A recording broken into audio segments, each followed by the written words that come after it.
മരിച്ചുപോയ പിതൃക്കൾ അലഞ്ഞു തിരിഞ്ഞ് നടക്കുന്നു എന്ന വിഷയത്തെക്കുറിച്ച് ചില കാര്യങ്ങൾ ഞാൻ പറഞ്ഞു.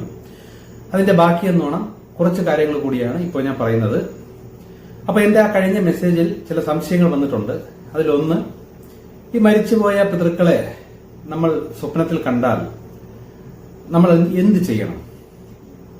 അവർക്ക് വേണ്ടി എന്തെങ്കിലും നമുക്ക് ചെയ്യാനുണ്ടോ? പ്രാർത്ഥിക്കാനുണ്ടോ? നമ്മൾ എന്താണ് വേണ്ടത്? ചെറുമക്കളും മക്കളുമായിട്ടുള്ള നമ്മളൊക്കെ എന്താണ് ശരിക്കും ഇവർക്ക് വേണ്ടി ചെയ്യേണ്ടത്? ഇതൊരു ചോദ്യമാണ്. പിന്നെ ചിലർ ചോദിച്ചിട്ടുണ്ട്, ഈ മരണത്തിന് ശേഷം ആത്മാവ് എല്ലാ സത്യങ്ങളും തിരിച്ചറിയില്ലേ? അപ്പൊ ഇതിനെക്കുറിച്ചൊക്കെയാണ് കുറച്ച് കാര്യങ്ങൾ പറയുന്നത്. ആദ്യം ഞാൻ പറയാൻ പോകുന്നത്, മരണത്തിന് ശേഷം ആത്മാക്കൾ എല്ലാം തിരിച്ചറിയുമോ എന്നൊരു ചോദ്യം. മരണത്തിന് ശേഷം ആത്മാക്കൾ എല്ലാം തിരിച്ചറിയും എന്ന് പറയുമ്പോൾ നമ്മൾ കഴിഞ്ഞ ജന്മങ്ങളിലൂടെ എന്തൊക്കെ പഠിച്ചു, ഈ ജന്മത്തിൽ എന്തൊക്കെ പറ്റിപ്പോയി, തെറ്റിപ്പോയി, എത്ര പഠിച്ചു, ഇങ്ങനെയുള്ള എല്ലാ സത്യങ്ങളും തിരിച്ചറിയും. ഉദാഹരണം പറഞ്ഞാൽ നമ്മളിപ്പോ ഒരു 6-ാം ക്ലാസ് പഠിക്കുന്നു. നമ്മൾ പല പല കാര്യങ്ങൾ പഠിച്ച് വരുന്നു. അവസാനം ഒരു പരീക്ഷ, ആ പരീക്ഷയ്ക്ക് നമുക്ക് പലതും പഠിച്ചില്ലായിരുന്നു, അല്ലെങ്കിൽ പലതും തെറ്റിപ്പോയി. ഇനി എന്തോ ഊഹം വെച്ച് പല ആൻസറുകളും നമ്മൾ ചെയ്തു, ഇത് കറക്റ്റാണെന്ന് അറിഞ്ഞുകൂടാ. അവസാനം പരീക്ഷ കഴിഞ്ഞതിന് ശേഷം നമ്മൾ ആ ശരിക്കുള്ള ടെക്സ്റ്റ് ബുക്കുകൾ എടുത്ത് നോക്കിയിട്ട് എല്ലാ ആൻസറുകളും തിരിച്ചറിയുന്നത് പോലെയാണ് മരണശേഷം നമ്മൾ ഈ കഴിഞ്ഞതിന്റെ ഒരു കൺക്ലൂഷൻ എന്നോണം പല കാര്യങ്ങളും തിരിച്ചറിയുന്നത്. അപ്പം മനസ്സിലാവും എവിടെയൊക്കെ തെറ്റിപ്പോയി, എന്തൊക്കെ അബദ്ധങ്ങൾ കാണിച്ചു, എവിടെയാണ് ഞാൻ ദൈവത്തെ നിന്ദിച്ചത്, അല്ലെ പുച്ഛിച്ചത്, മൈൻഡ് ചെയ്യാത്തത്, ഉഴപ്പിക്കളഞ്ഞത്, ഇങ്ങനെയൊക്കെയുള്ള പല കാര്യങ്ങളും തിരിച്ചറിയും. പക്ഷെ അങ്ങനെ തിരിച്ചറിയുമ്പോൾ പിന്നെ ഒന്നും ചെയ്യാനില്ല. കാരണം ഈ തിരിച്ചറിഞ്ഞതിലൂടെ നമുക്ക് തെറ്റിപ്പോയ കർമ്മത്തിന്റെയൊക്കെ ഫലം ഇത് എന്തായാലും അടുത്ത ജന്മത്തിൽ അനുഭവിക്കണം. മാത്രമല്ല, മനഃപൂർവ്വം അറിഞ്ഞുകൊണ്ടും പറ്റിപ്പോയ പല തെറ്റുകൾക്കുള്ള ശിക്ഷ നരകം എന്ന് പറയുന്ന ഡയമെൻഷനിൽ കിടന്ന് നമ്മളുടെ ആത്മാവ് ചില വേദനകളും ടെൻഷനുകളും അനുഭവിച്ച് പഠിക്കുകയും ചെയ്യണം, അല്ലെങ്കിൽ അനുഭവിച്ചിരിക്കുകയും ചെയ്യണം. എന്നിട്ട് ഇനി പ്രായശ്ചിത്തം ചെയ്യണം എന്ന രീതിയിൽ, അല്ലെങ്കിൽ ഇനി നമ്മൾ തെറ്റിപ്പോവില്ല, അല്ലെങ്കിൽ ഇത്രയും നാൾ തെറ്റിയത് ഞാൻ ഇനി നേരാക്കി ജീവിച്ച് കാണിക്കും എന്ന രീതിയിൽ അടുത്ത ജന്മമെടുത്ത് അടുത്തൊരു ചാൻസിനായിട്ട് വീണ്ടും ഭൂമിയിൽ വരേണ്ടി വരും. ഇതാണ് പ്രക്രിയ. അപ്പൊ ഈ നരകത്തിൽ ശിക്ഷ വേദന അനുഭവിക്കുമ്പോൾ ശരിക്കും നമ്മുടെ ആത്മാവിന് ഇത് അനുഭവിക്കുന്നത്, ഇപ്പൊ ഉദാഹരണം പറഞ്ഞാൽ നമ്മുടെ സ്വപ്നം കാണും പോലും. ഇപ്പൊ നമ്മളൊരു തീയിൽ വീഴുന്നതായിട്ട് സ്വപ്നം കാണുന്നു, പേടിച്ച് വെപ്രാപ്പെട്ട് തീയിൽ വീഴുന്നതായിട്ട് സ്വപ്നം കണ്ടിട്ട് ശരിക്കും ആ സ്വപ്നത്തിൽ കിടന്ന് നമ്മൾ പുറം ശരീരം പൊള്ളുന്നതായിട്ട് നമ്മൾ അനുഭവിക്കും. ആ വേദന അനുഭവിച്ച് പെട്ടെന്ന് കണ്ണു തുറന്ന് ഞെട്ടി ഉണരുമ്പോൾ വേർത്ത് കുളിച്ച് നമ്മൾ കിടക്കുമ്പോൾ ഭാഗ്യം, സ്വപ്നമായിരുന്നല്ലോ എന്ന് വിചാരിച്ച് ആശ്വസിക്കും. ഇത് ഉണരുന്നില്ല. ശരിക്കും മരിച്ചതിന് ശേഷം ആ തീയിൽ വീഴുന്നത്, ആ അനുഭവം അങ്ങ് അനുഭവിച്ചുകൊണ്ടേയിരിക്കും, നിലവിളിച്ചുകൊണ്ടേയിരിക്കും. ആര് കേൾക്കാൻ? എവിടെയോ കേൾക്കുന്നു, എങ്ങനെയൊക്കെയോ പോകുന്നു. പക്ഷെ ഈ അനുഭവം ഞാൻ കിട്ടിക്കൊണ്ടിരിക്കും, ആ ടെൻഷൻ, വെപ്രാളം. അപ്പൊ ഇങ്ങനെയൊക്കെ ചെയ്യുമ്പോൾ ഈ ആത്മാവിന് ഒരു ഊർജ്ജമുണ്ട്, ഒരു എനർജിയുണ്ട്. ഈ എനർജി ശരിക്കും പറഞ്ഞാൽ ഈ ശിക്ഷ അനുഭവിച്ച് ഈ ആത്മാവിന്റെ എനർജി നശിച്ച്, ഇപ്പൊ നമുക്ക് ആഹാരം കിട്ടാതെ വിശപ്പും ദാഹവും കൂടി വന്ന് നമ്മൾ ക്ഷീണിച്ച്, ശരീരവും മനസ്സൊക്കെ ക്ഷീണിച്ച് കുഴഞ്ഞു പോകുന്ന ഒരവസ്ഥ പോലെ ആത്മാവും ഈ ശിക്ഷ അനുഭവിച്ച് കുഴയും. അങ്ങനെ കുഴയുമ്പോഴാണ് അവർക്ക് ആ ഊർജം, ഇനി ബാക്കി ശിക്ഷകൾ അനുഭവിക്കാനുള്ള ഊർജം ശരിക്കും പറഞ്ഞാൽ അവരുടെ മക്കളിലൂടെയും ചെറുമക്കളിലൂടെയൊക്കെ അവർക്ക് കിട്ടണം. അതാണ് ഈ ആണ്ടെന്നും ബലിയെന്നും എന്നൊക്കെ പറഞ്ഞ ഓരോ ചടങ്ങുകളൊക്കെ വെക്കുന്നത്. നമ്മൾ ഈ ചടങ്ങിലൂടെ അവർക്ക് വേണ്ടി കൊടുക്കുന്ന ആഹാരത്തിലൂടെയും അല്ലെങ്കിൽ മറ്റ് പ്രക്രിയകളിലൂടെയൊക്കെ ഇവർക്ക് ശരിക്കും പറഞ്ഞാൽ അതിനുള്ള ഊർജം ലഭിക്കും. ഇതാണ് കണക്ക്. അപ്പൊ ഈ ഊർജത്തിന് വേണ്ടിയിട്ട് ഇവര് കുറച്ച് ഇടയ്ക്ക് ഇവര് നമ്മളെ ജയിലിൽ കിടക്കുന്ന നമ്മളെ പരവളിനെ വിടുന്നത് പോലെ ഈ ആത്മാക്കൾക്ക് ഇടയ്ക്ക് മോചനം ലഭിക്കും. ആ സമയത്താണ് അവർ ഓടി നമ്മളടുത്ത് വരുന്നത്. വരുമ്പോ കൂടുതലും നമ്മൾ അവരെ സ്വപ്നത്തിൽ കാണും, ഇങ്ങനെ കൊണ്ടെന്നറിയും. അപ്പോ ചിലപ്പോ പല ആഗ്രഹങ്ങളും, ഇപ്പൊ അവർക്ക് പല ആഗ്രഹങ്ങളും കാണും, അടുത്ത ജന്മത്തിൽ നിറവേറ്റാനുള്ള ആഗ്രഹം കാണും. ഇപ്പൊ ഈ മരിച്ച ഈ ജന്മത്തിൽ തന്നെ അവരുടെ മക്കളടുത്തുള്ള ചില ആഗ്രഹങ്ങൾ കാണും, അല്ലെങ്കിൽ മക്കൾ നല്ല നിലയിൽ എത്തിക്കാണണം. ഇപ്പൊ സാമ്പത്തികമായിട്ട് ബുദ്ധിമുട്ടായിട്ടൊക്കെ നിൽക്കുന്ന മക്കള് 4 കാശൊക്കെ ഉണ്ടാക്കി സുഖിച്ച് ജീവിക്കുന്നത് കാണണം. ഇങ്ങനെയൊക്കെയുള്ള ആഗ്രഹങ്ങള് ഈ മരിച്ച ആത്മാക്കൾക്ക് കാണും.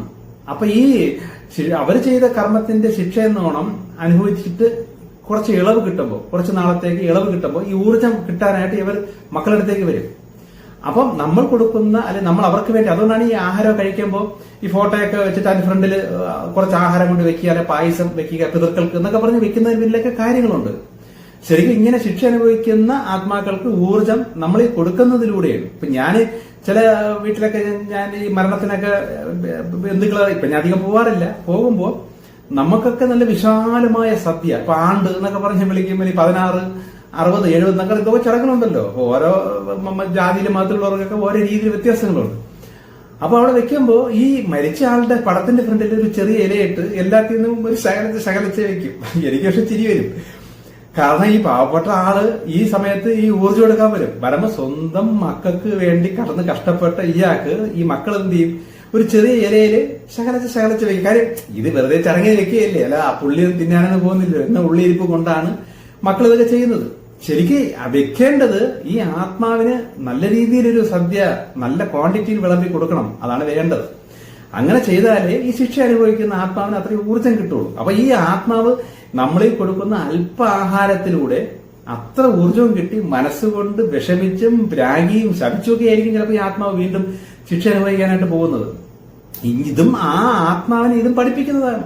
ഈ അറ്റാച്ച്മെന്റ്, മക്കളടുത്തുള്ള അറ്റാച്ച്മെന്റ്, മക്കൾക്ക് വേണ്ടി നാളത്തേക്ക് കള്ളത്തരത്തിലൂടെ സമ്പാദ്യം, ഇതൊക്കെ ചെയ്തതിന്റെ ഫലം എന്നോണം ഈ സ്വന്തം മക്കളുടെ ഈ പ്രവൃത്തിയിലൂടെയൊക്കെ ഈ ആത്മാവിനെ മറ്റ് ശക്തികൾ പഠിപ്പിക്കുന്നതാണ്.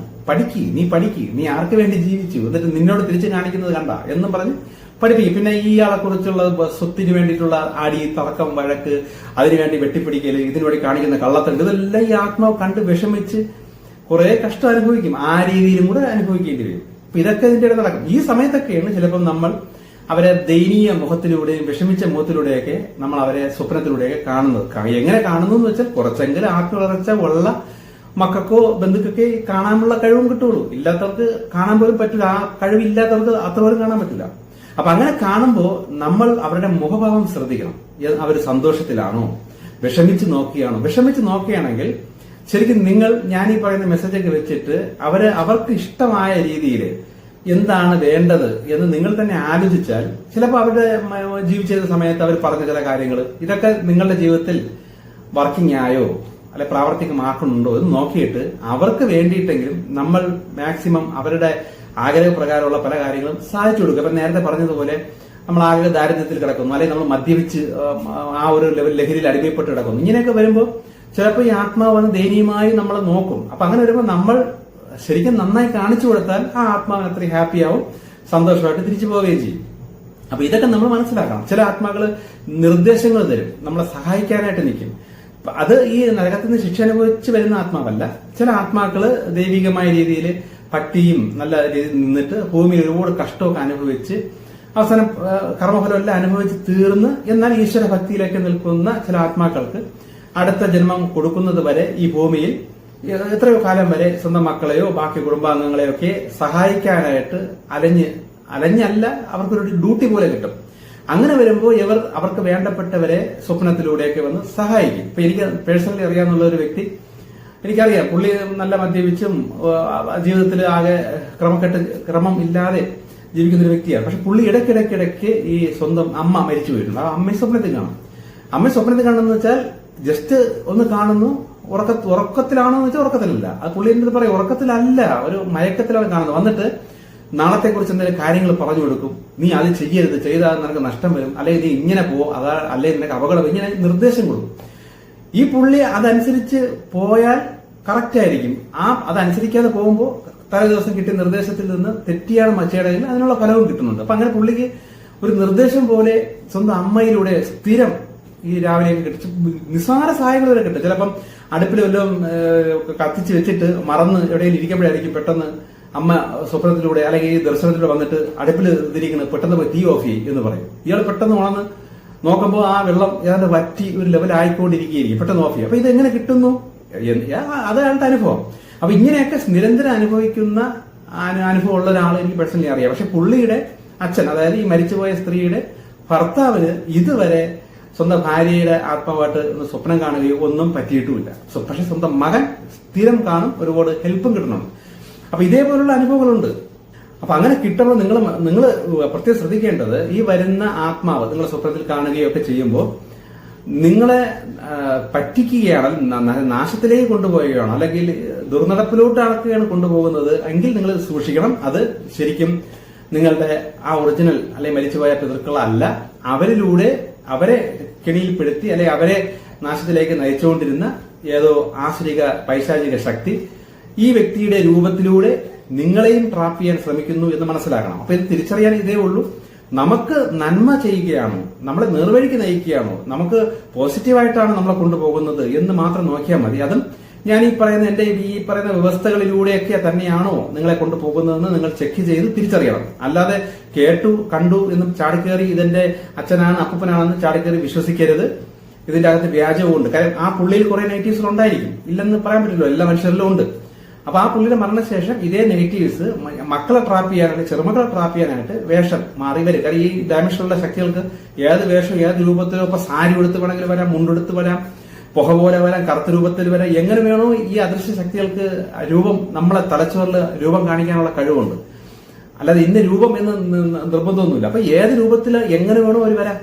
നമുക്ക് വളരെ വേണ്ടപ്പെട്ട രീതിയിൽ ഭയങ്കര അറ്റാച്ച്മെന്റ് ആയിട്ട് നിൽക്കുന്ന സ്വന്തം അച്ഛനൊക്കെ മരിച്ചു പോയാലും ചിലപ്പോൾ അത്രയും സ്നേഹമുള്ള ഈ അച്ഛനായിരിക്കില്ല നമ്മളോട് ഇവിടെ വരുന്നത്, ഈ അദൃശക്തി നെഗറ്റീവ് ശക്തികളായിരിക്കാം. അതും കൂടി ശ്രദ്ധിച്ചോളണം. പിന്നെ നല്ല രീതിയിൽ ആത്മീയ വളർച്ചയുള്ള ഒരു വ്യക്തിയാണ്, ഈ വരുന്ന വ്യക്തിയുമായിട്ട് നല്ല രീതിയിൽ കമ്മ്യൂണിക്കേഷൻ ചെയ്യാൻ പറ്റുന്നുണ്ട്, എന്തൊക്കെ പറയുന്നുണ്ട്, മനസ്സിലാകുന്നുണ്ട്, അങ്ങനത്തെ അവസ്ഥയൊക്കെ ആണെങ്കിൽ അവരുടെ ആഗ്രഹങ്ങളൊക്കെ വേണമെങ്കിൽ ചോദിച്ചിട്ട് ആ ആഗ്രഹങ്ങൾ നമ്മൾ നിവർത്തിച്ചു കൊടുത്താൽ ആ ആത്മാവിന് അത്രയും ആശ്വാസമാകും. പിന്നെ ഒരു സംശയങ്ങളിലുള്ളത് പലരും വിളിച്ച് ചോദിക്കുന്ന കാര്യമാണ്, അവർക്ക് വേണ്ടി നമ്മൾ ശക്തമായി പ്രാർത്ഥിച്ചാൽ അവർക്ക് നരകശിക്ഷയിൽ നിന്നും അല്ലെങ്കിൽ അതിൽ നിന്നൊക്കെ ഇളവ് കിട്ടുമോ, അവർക്ക് പെട്ടെന്ന് മോക്ഷം ലഭിക്കുമോ, അടുത്ത ജന്മം കിട്ടുമോ എന്നൊക്കെ ചോദിക്കുന്നുണ്ട്. ശരിക്കും പറഞ്ഞാൽ നമ്മൾ അവർക്ക് വേണ്ടി പ്രാർത്ഥിക്കുകയൊക്കെ ചെയ്താൽ അതിന്റെ ഇളവ് ലഭിക്കും. പക്ഷെ എങ്ങനെയുള്ളവരായിരിക്കണം പ്രാർത്ഥിക്കേണ്ടത്? നമ്മൾ ദൈവത്തിന്റെ വ്യവസ്ഥയിൽ പാലിക്കുന്ന ഒരു വ്യക്തിയുടെ പ്രാർത്ഥനയ്ക്ക് ഫലമുണ്ട്. ഇപ്പൊ നമ്മൾ തെറ്റ് ജീവിക്കുന്ന വ്യക്തി നമ്മുടെ കാര്യത്തിൽ പ്രാർത്ഥിച്ചാൽ പോലും ഫലമില്ല. മനസ്സിലാവുന്നുണ്ടല്ലോ. ഇപ്പൊ നമ്മളിപ്പം തെറ്റായ രീതിയിൽ മണ്ടത്തരങ്ങൾ കാണിച്ചു വെച്ചിട്ട് ദൈവമേ ശരിയാക്കി തരണേ നമ്മൾ പ്രാർത്ഥിച്ചാൽ പോലും നമ്മുടെ കാര്യത്തിനേ ഫലം വരില്ല. അപ്പൊ പ്രകൃതിയുടെ വ്യവസ്ഥകളൊക്കെ തിരിച്ചറിഞ്ഞ് മനസ്സിലാക്കി അതൊക്കെ പാലിക്കുന്ന ഒരു വ്യക്തിക്ക് സ്വന്തം ജീവിതത്തിലും പ്രാർത്ഥനയ്ക്ക് ഫലം വരും. നമ്മുടെ പിതൃക്കൾക്ക് വേണ്ടി നമ്മൾ പ്രാർത്ഥിച്ചാലും നമ്മൾ ആ ദൈവിക കണക്ഷൻ നമ്മളിൽ നിൽക്കുന്നത് കാരണം ഒരു ഇളവ് പോലെ അവർക്കും ഒരു ഇളവ് കിട്ടും, മാറ്റമൊന്നുമില്ല. പക്ഷെ അവരുടെ ശിക്ഷയിൽ നിന്ന് പൂർണ്ണമായിട്ട് മാറ്റമൊന്നും വരില്ല, മാറ്റി കൊടുക്കുകയൊന്നുമില്ല. കാരണം അവർ അനുഭവിക്കേണ്ടതുണ്ട്. ഇപ്പൊ ഒരു 10 അടി കിട്ടേണ്ടടുത്ത് നമ്മുടെ പ്രാർത്ഥനയ്ക്ക് പകരം ഒരു 2 അടി 3 അടിയിൽ ഒതുക്കും, ഇല്ലെന്നില്ല, ഇളവ് കൊടുത്തിരിക്കും, അതിന് മാറ്റമൊന്നുമില്ല. പക്ഷെ നമ്മൾ അത്രയും പവർഫുൾ ആയിട്ട് ദൈവത്തിന്റെ റൂട്ടിൽ നിൽക്കണം. പിന്നെ നമ്മൾ ഭയങ്കരമായ ലെവലിൽ ദൈവത്തിന്റെ റൂട്ടിൽ വന്നു, ദൈവത്തിന് വേണ്ടി ചില ഡ്യൂട്ടീസ് ഒക്കെ ചെയ്യുന്ന വ്യക്തിയാണ്, ദൈവത്തിന്റെ ജോലിക്കാരായി നിന്നുകൊണ്ട് ഭൂമിയിലെ ഗുരുക്കന്മാരായിട്ടോ ഒക്കെ നമ്മൾ അത്രയും ദൈവത്തിന് വേണ്ടി സ്വന്തം ജീവിതം വരെ സമർപ്പിച്ച് ഡെഡിക്കേറ്റ് ചെയ്ത് ദൈവത്തിന് വേണ്ടി ജോലിയൊക്കെ ചെയ്യുന്ന ഒരു വ്യക്തിയാണെങ്കിൽ നമ്മുടെ പ്രാർത്ഥനയ്ക്ക് ഫലം 100% വരും. ആ ഒരു കാര്യം നമ്മൾ ചെയ്യുന്നത് കാരണം സ്വന്തം മാതാപിതാക്കൾക്ക് ചിലപ്പോൾ വളരെ വളരെ വലിയ ലെവലിൽ ഇളവുകൾ കൊടുത്തിരുന്നിരിക്കും. അങ്ങനെയും വകുപ്പുകളുണ്ട്. കാരണം അവരുടെ ഭാഗത്ത് അത്രയും വലിയ തെറ്റുകൾ കാണൂല. കാരണം അവർ കുറെ പോസിറ്റീവ് ആയതുകൊണ്ടായിരിക്കും, ആ കുറെ പോസിറ്റീവൊക്കെ ആയതുകൊണ്ടാണ് അവരിലൂടെ ഈ ലെവലിൽ ദൈവിക ഡ്യൂട്ടിയും കാര്യങ്ങൾ ചെയ്യുന്ന സ്ട്രോങ് ആയി നിൽക്കുന്ന ഒരാൾ ജനിക്കുന്നത് തന്നെ അവരത്രയും പോസിറ്റീവ് ആയതുകൊണ്ടാണ് അവരിലൂടെ ഇങ്ങനൊരു ജനനം സംഭവിക്കുന്നത്. പക്ഷെ ചില മണ്ടത്തരത്തിലും ചില കാര്യത്തിലും പല തെറ്റുകൾക്കുള്ള ശിക്ഷ അവർക്ക് വരേണ്ടതുണ്ട്. പക്ഷെ അത് മരണശേഷം എന്ന രീതിയിൽ അങ്ങനെ അധികം കാണാറില്ല. ഈ ഭൂമിയിൽ വെച്ച് തന്നെ അവരെ മാക്സിമം കർമ്മഫലം ബാലൻസ് ചെയ്ത് തീർത്തിട്ട് അവ മാതാപിതാക്കൾക്ക് മോക്ഷം കൊടുക്കുന്നതാണ് കൂടുതലും കണ്ടുവരുന്നത്. അതോടെ ദൈവികമായി നിൽക്കുന്ന ഹൈ ലെവലിൽ ദൈവത്തോട് ചേർന്ന് നിൽക്കുന്ന ഒരു വ്യക്തിയുടെ മാതാപിതാക്കൾ അലഞ്ഞു തിരിഞ്ഞ് നടക്കും എന്ന് നമ്മൾ പ്രതീക്ഷിക്കേണ്ട. അവരെ ദൈവം ഒരു ഗിഫ്റ്റ് പോലെ അവരെ മോക്ഷത്തിലേക്ക് കൊണ്ടുപോയിരിക്കും. ഓക്കെ, ഇനി ചില കാര്യങ്ങളൊക്കെ അടുത്തത്.